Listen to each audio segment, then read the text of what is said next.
They used to be people. The eggheads. I've seen a lot in the weeks since the buffet. Not everybody shows the signs, but some people, the ones who get hooked the hardest on that sick, foreign meat slop, only seem to gain weight from the neck up. Hair falls out. The first thing to disappear are the eyes. Then the mouth seals shut and the whole head smooths over.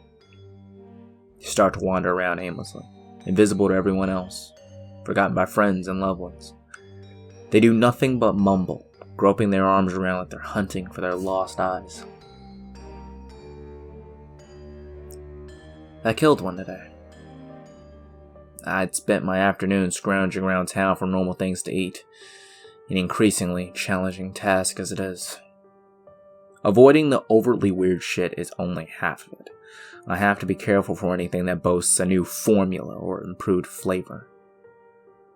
Sometimes I just have to scan the package for the hamburger logo, or check the ingredients for some new gibberish like extracted bone jellies or natural life parts. Some of the untainted stuff is skipping the shelves and going straight into the dumpsters, which I'd been digging through when the egghead got the jump on me, cornering me in a one-way alley between a Safeway and a Walgreens. Its head was bigger than most, an impossibly bloated globe that almost brushed the walls on both sides. I don't know how its feeble, chalky body could have held it up. It's barely a skeleton. Thin skin shrink-wrapped tightly to its bones.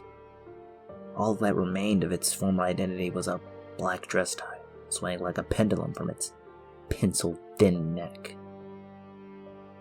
Its incoherent mumbling sounded at first panicked, apologetic, and threatening as it staggered towards me, limbs outstretched. I had nothing to defend myself with but a bag of stale bread and a warm can of Coke. I screamed at it, told it that I didn't know what it wanted, that there wasn't anything I could do. But it just kept coming, mumbling. The moment my back hit the wall behind me, I snapped. I grabbed the nearest trash can lid and swung with all my strength, slamming it straight into that fat, bulbous face like a battle axe. It felt like striking a huge basketball. The mumbling grew more frantic, more confused as the thing stumbled backward, gravity tugging at its awkward cranium, arms whirling cartoonishly as it fought to regain its center of balance. It was like some, bent slapstick routine, like somebody struggling not to drop a wedding cake. I charged, screaming like a banshee as I struck it again, and the thing finally toppled, slowly, like it was filled with air.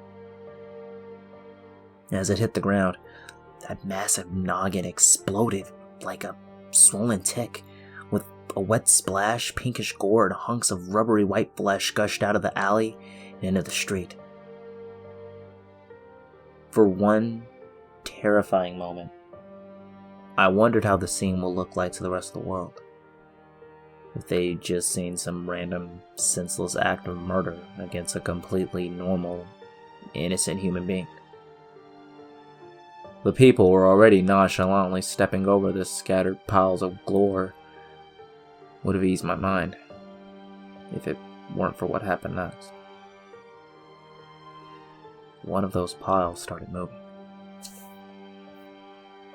Something about the size of a baby was squirming out of the pulverized sludge. A fat, slightly oblong shape with a lot of thin, wriggling appendages underneath. Still too thick with gore for me to make out any details. It was still between me and freedom, and I could only watch in confused stupor as it unfurled a pair of big, transparent eyes, and abruptly took flight, with wings flying behind it, buzzing off into the afternoon sky like a bloated, fleshly bumblebee. It thankfully never seemed to care or notice me. Funny how I settled on eggheads. I just thought they looked like eggs. I didn't know they literally were. A woman stopped dead in the crosswalk to smile and wave at the things that disappeared in the skyline. They continued on our way with a momentary look of puzzlement. That "what am I doing" look followed by the "well, whatever."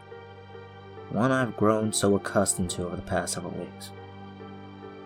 When I got home, I started reading up on the diseases, parasites, bugs, puzzle pieces dropping into place.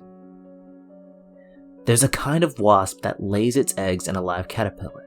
When the larvae hatch, they modify the host's entire metabolism to suit their needs. The caterpillar eats more, grows bigger, all to provide the developing wasp with more sustenance. This kind of shit is everywhere in nature. There are microbes that make mice suicidally attracted to cats. There are flies that grow inside the heads of ants who keep on moving even after their brains are eaten.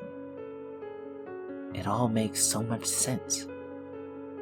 Maybe they're from space. Maybe they're from hell. Maybe they've always been here, toppling one species, one civilization after another. Who knows? They feed us so we can feed them. So they can have a nice warm body to keep them safe and nourished until they don't need us anymore.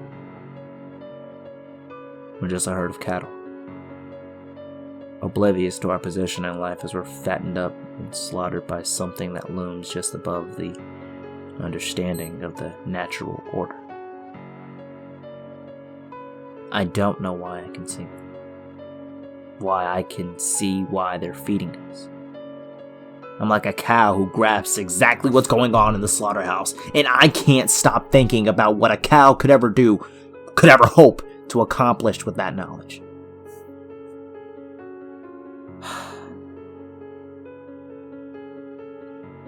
Your guess is as good as mine.